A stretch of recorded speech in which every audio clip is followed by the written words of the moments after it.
The book of Ecclesiastes, attributed to the wise King Solomon, is a profound and honest reflection on the meaning of life.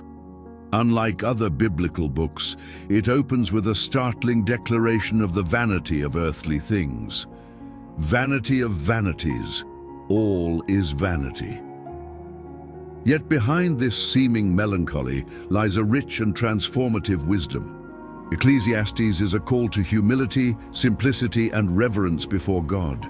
It reminds us that time passes, material achievements are temporary, and true joy is found in fearing the Lord and living with purpose. This book challenges human pride, the pursuit of control, and the worship of pleasure, pointing us toward a balanced life centered on eternity. As we study its lessons, we are invited to reflect deeply on our choices, priorities, and the legacy we leave behind. Here are 25 precious lessons drawn from this book that teaches us to live with wisdom, reverence, and contentment. First lesson: there is a time for everything. Ecclesiastes 3:1. To everything there is a season, and a time to every purpose under the heaven. This lesson is a powerful reminder about life's cycles. Not everything happens when we want.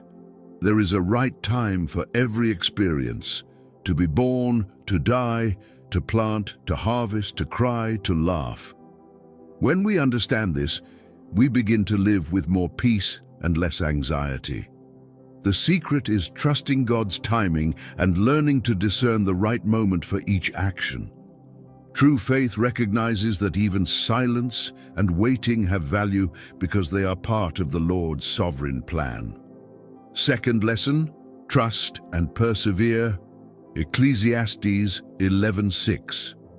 In the morning sow thy seed, and in the evening withhold not thine hand, for thou knowest not whether shall prosper either this or that, or whether they both shall be alike good. This verse teaches the importance of perseverance and continuous trust in our efforts. We must work diligently, not giving up, because we don't know which effort will bring fruit. God calls us to sow continually, morning and evening, trusting that He controls the results. Blessings may come from where we least expect, and daily faithfulness is rewarded in due time. Third lesson: injustice exists, but God will judge all. Ecclesiastes 3:17, I said in mine heart, God shall judge the righteous and the wicked, for there is a time there for every purpose and for every work. Even amid injustice, Solomon recognizes that there is a final judgment. This lesson brings comfort and calls for trust. God sees everything and will act at the right time. Justice may not always come in this life, but it will come. The Lord does not ignore the suffering of the righteous or the wickedness of the ungodly. Our part is to remain faithful, believing that God is the righteous judge and that no act escapes His eyes. Fourth lesson: wisdom preserves life. Ecclesiastes 7:12. For wisdom is a defense, and money is a defense, but the excellency of knowledge is that wisdom giveth life to them that have it. Solomon compares wisdom to money. Both offer protection. But wisdom has a greater benefit: it preserves life. Money can provide temporary safety, but wisdom brings spiritual direction and discernment. True wisdom guards us from bad choices, guides our actions, and draws us closer to God. This lesson reinforces that investing in wisdom is more valuable than accumulating wealth. Divine wisdom is a refuge, a guide, and a source of life. Fifth lesson: no one is completely righteous. Ecclesiastes 7:20. For there is not a just man upon earth that doeth good and sinneth not. Solomon acknowledges the imperfect nature of humanity. This lesson confronts us with the truth that everyone sins, even the most righteous. It's a call to humility, grace, and forgiveness. We should not expect perfection from others or ourselves. We need God every day, and recognizing our limitation is the first step toward relying on His mercy. This lesson helps us live with more compassion and less judgment. Sixth lesson: God is in control of the future. Ecclesiastes 8:7. For He knoweth not that which shall be, for who can tell Him when it shall be? The future is a mystery. This lesson reminds us that no matter how much we plan, we do not have complete control over tomorrow. But this should not produce fear. Instead, it should lead us to depend on God. When we accept that the future is in the Lord's hands, we find peace. Anxiety gives way to faith, and uncertainty becomes an opportunity to trust. God knows what is best, and trusting in Him allows us to live one day at a time with serenity and purpose. Seventh lesson: the wise heart discerns the right time. Ecclesiastes 8:5. Whoso keepeth the commandment shall feel no evil thing, and a wise man's heart discerneth both time and judgment. Knowing when to act is a mark of wisdom. There is a right moment to speak, to be silent, to move, and to wait. This lesson invites us to seek spiritual sensitivity. The wise person is not the one who always speaks or rushes ahead, but the one who observes, prays, and waits for the right moment. God works with specific times and ways, and discernment saves us from mistakes and leads us in peace. When we seek wisdom from above, we learn to move at God's pace, not our own. Eighth lesson: whatever your hand finds to do, do it well. Ecclesiastes 9:10. Whatsoever thy hand findeth to do, do it with thy might. For there is no work, nor device, nor knowledge, nor wisdom in the grave whither thou goest. This is a call to diligence and excellence. The time to act is now. After death, there is no more opportunity to accomplish anything.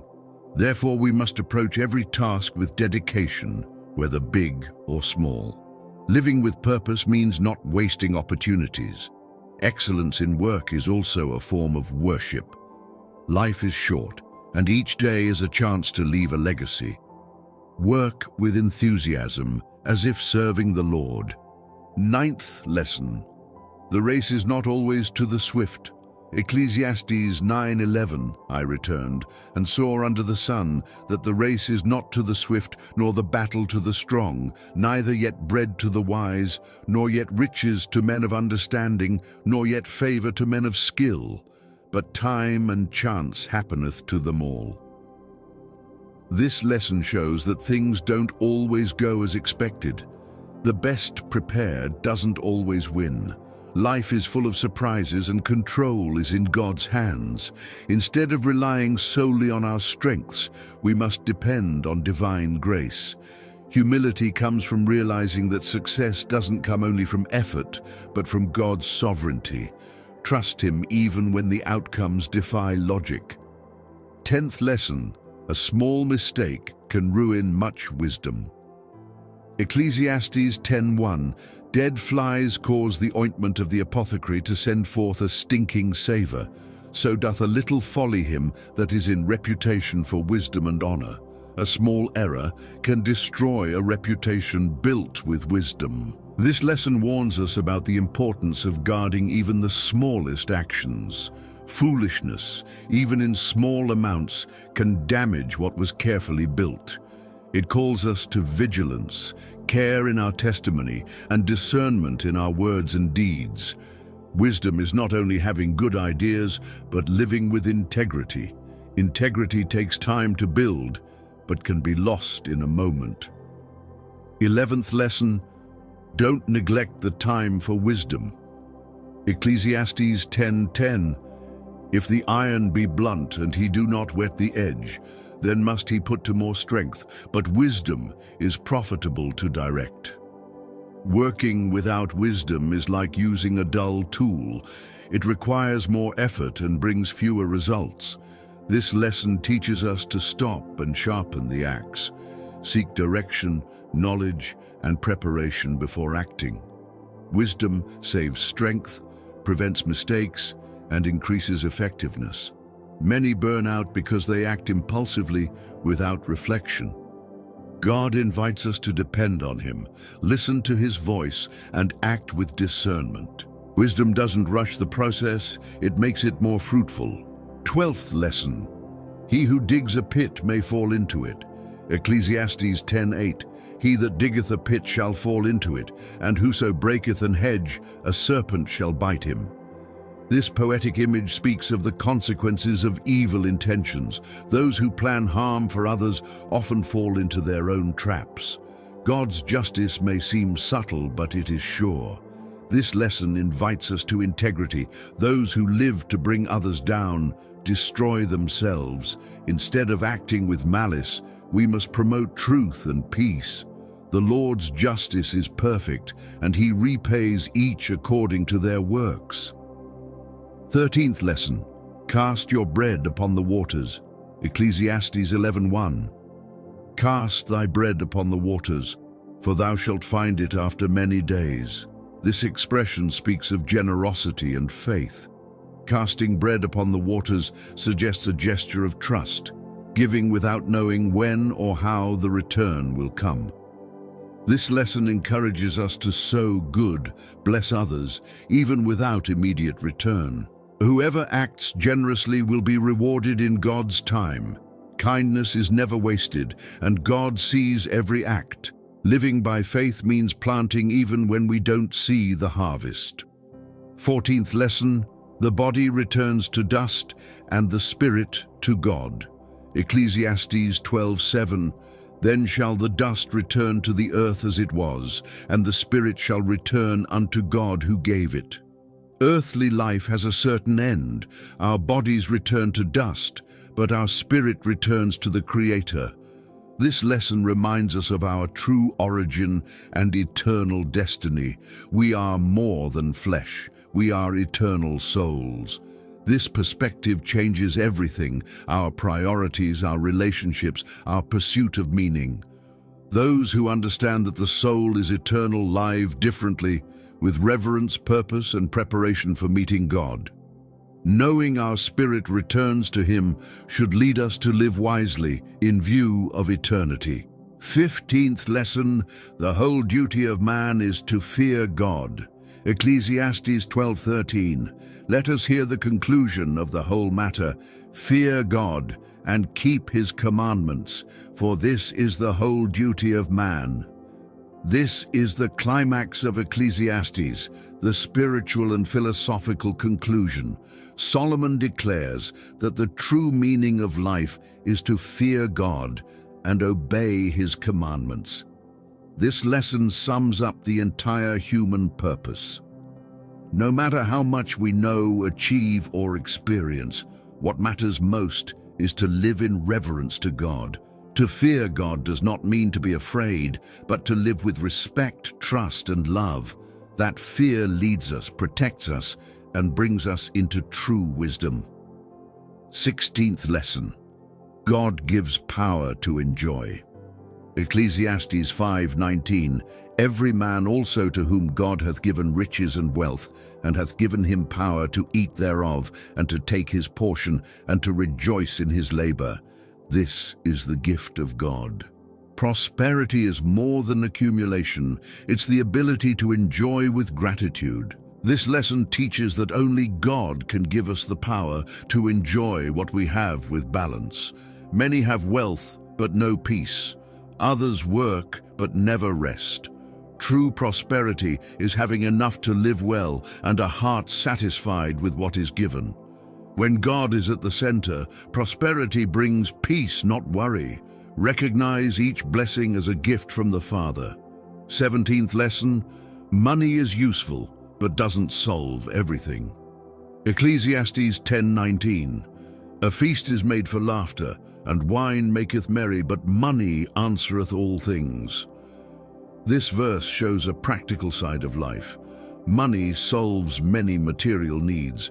It buys resources, helps in emergencies, and facilitates tasks. However, this is not an exaltation of greed.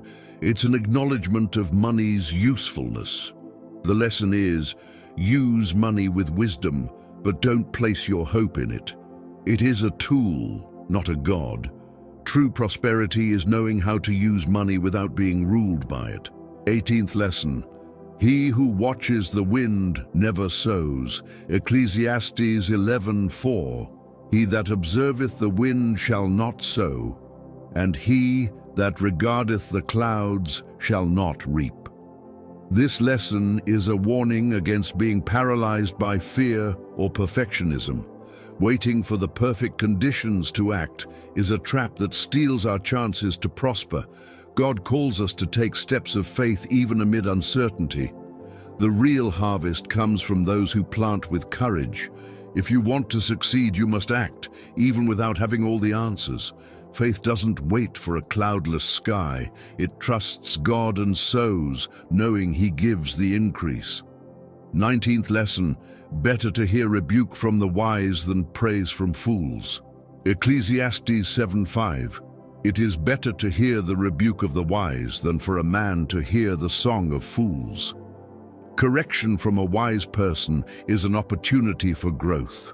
Unlike empty praise, which flatters the ego, healthy rebuke challenges us to mature. It's not always easy to hear confronting words, but those are the words that transform us. True wisdom does not get offended by correction, but receives it as a gift from God. Better to be corrected in love than deceived by flatterers. Those who accept wise rebuke avoid many mistakes and walk a stronger, more faithful path. 20th lesson. The end is better than the beginning. Ecclesiastes 7:8. Better is the end of a thing than the beginning thereof, and the patient in spirit is better than the proud in spirit. Starting is important, but finishing well is even better. Many begin projects, dreams, or journeys with excitement, but few persevere to the end. God values faithfulness until the finish. Real growth happens between the beginning and the end, through challenges and tests. Patience is more precious than impulsive pride. This lesson encourages us not to give up halfway, but to keep going with faith and consistency, trusting that God honors those who finish their race with integrity and purpose. 21st lesson. Wisdom protects better than weapons. Ecclesiastes 9:18. Wisdom is better than weapons of war, but one sinner destroyeth much good. While many trust in physical strength, strategies, or riches, the Bible teaches that true protection comes from wisdom. Wisdom saves us from danger, conflict, and disastrous decisions. One wise person can save a city, while the folly of one sinner can destroy much. This lesson invites us to seek wisdom from above daily. It is not power or wealth that brings victory, but God's guidance. Walking in wisdom builds safety and wins the unseen battles of life. 22nd lesson. The righteous don't always prosper immediately. Ecclesiastes 8:14. There is a vanity which is done upon the earth, that there be just men, unto whom it happeneth according to the work of the wicked. Again, there be wicked men, to whom it happeneth according to the work of the righteous. I said that this also is vanity. In human logic, the righteous should prosper and the wicked suffer, but that's not always how life works. Solomon observes that the just often face hardship, while the wicked enjoy apparent success. This lesson warns us not to be disillusioned by temporary injustice, but to trust God's perfect justice. He never forgets the faithful and will bring full justice in His time. Our hope is not in immediate reward, but in the faithful and eternal God who rewards each one according to their works. 23rd lesson. Don't live stuck in the past. God works in the present. Ecclesiastes 7:10. Say not thou, what is the cause that the former days were better than these? For thou dost not inquire wisely concerning this. It's easy to idealize the past and think former times were better, but Solomon warns, It's unwise to live in nostalgia. God is working today, and each new day brings transformation, growth, and renewal. Excessive longing for the past can blind us to what God is doing now. This lesson invites us to keep our eyes on the present, trusting that God is always doing something new. The past teaches, but it's in the present that we walk by faith and build a blessed future. 24th lesson. The house of mourning teaches more than the house of feasting. Ecclesiastes 7:2.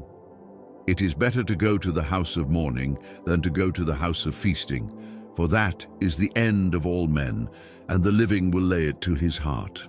Though celebrations bring joy, it is in mourning that we learn life's deepest lessons. The pain of loss awakens us to the brevity of life. Solomon reminds us that reflecting on death leads to wisdom, making us value our days and seek purpose. This lesson calls us to live with sobriety, responsibility, and purpose, knowing every day is a gift. Mourning shifts our focus to what is eternal, not merely temporary. 25th lesson. True daily joy is a gift from God. Ecclesiastes 3:12-13. I know that there is no good in them, but for a man to rejoice and to do good in his life. And also that every man should eat and drink and enjoy the good of all his labor. It is the gift of God. True joy doesn't come from human achievements, but is a gift from God. To work, eat, and enjoy the fruits of our labor, these are divine blessings. Without God, even the greatest successes feel empty. With Him, even simple daily moments become sources of joy and gratitude. This lesson teaches that living well isn't about having everything, but about recognizing God's hand in all things. Simple, genuine joy is the reflection of God's presence in our lives. The book of Ecclesiastes is an eternal echo across generations, calling our souls to awaken to what truly matters.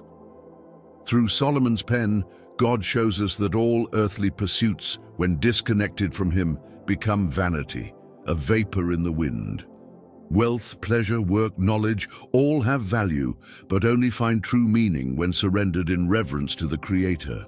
Through these 25 lessons, we learn that life's purpose is not found in accumulating temporary victories, but in fearing God, obeying His commandments, and living each day as a divine gift.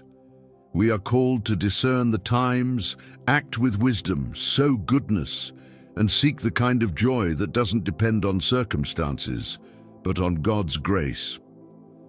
May these truths not remain just in our minds, but be planted as seeds in our hearts. May we live more simply, deeply, and eternally, with the Lord as the center of our days and eternity as our direction. Let us hear the conclusion of the whole matter. Fear God and keep His commandments, for this is the whole duty of man. Ecclesiastes 12:13.